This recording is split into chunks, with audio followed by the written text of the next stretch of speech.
Ni ang ilahang palibot guys, grabe kanindot, pure nature kaayo ang dating. So kanang ilahang fish pond dira kay naana sila'y gipangbutang nga mga koy nga dagko kaayo guys. Adi in my life nga naninda kay nagdahom nga maruhay ang pamuyo.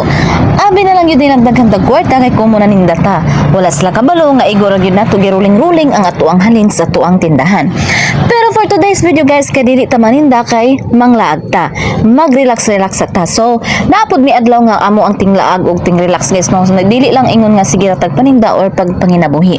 Karon guys kay naa da ita diri sa Amara Cold Spring Resort, diri sa Malabog, Pakibato, Davao District.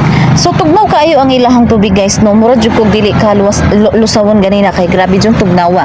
So ang katugnaw sa ilahang tubig kay pare-pareha lang jud dito sa Agwacan Cold Spring Resort sa Maragosan. So walay kalahian jud sa ilahang tubig guys sa katugnaw. Mao-mao ra gyud. Kay since kita naman no, so magpakitang gilas tano. Syempre ako na gud ni so maglangoy-langoy gyud tano, dili ta pahalkan sige kabalugod kuno hay ta mo langoy. Hagud daw ko lahay mo langoy. Ngamro tag iro ba dihang naglangoy-langoy sa tubig. So magpakitang gilas ta oy nga kabalo ta mo langoy. Sumuro lagi ka ng achiching borichi ba. So kaning ilahang resort diri guys, wala pa ni nahuman kay dapat sila gihimo nga isa ka swimming pool sa tapad ani.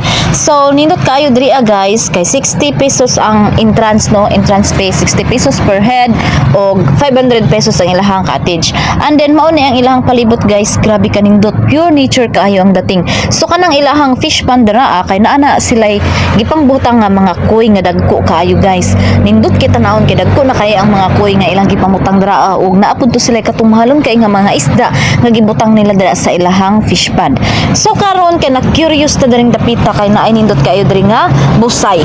So atong naugon kay syempre din kita paalkan sino kay bawat lugar nga atong ginaadto ato jud nang libuton kay aron dili ta alkansi ba sa atong pag-adto ug sa ato ang pagbiyahe. Kay layo pabaya pud ta gigikanan gikan pabaya mi og tagom nga nalagpot diri sa Malabog, Pakibato, Davao District. So mao ni ang busay nga akong giingon guys, kung dili lang nimo apilon og video ang nasa imabaw so dili nimo malata nga gikan daera pud na siya dito sa swimming pool nga tubig.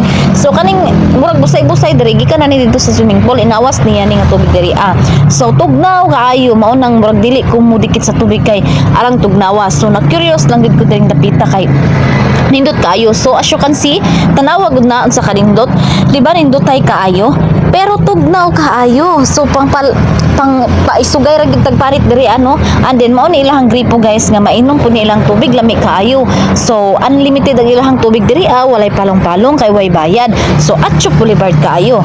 And then kaning tubig dito apod ni padulong sa ilahang mga fish pond. So double purpose kaayo sila no.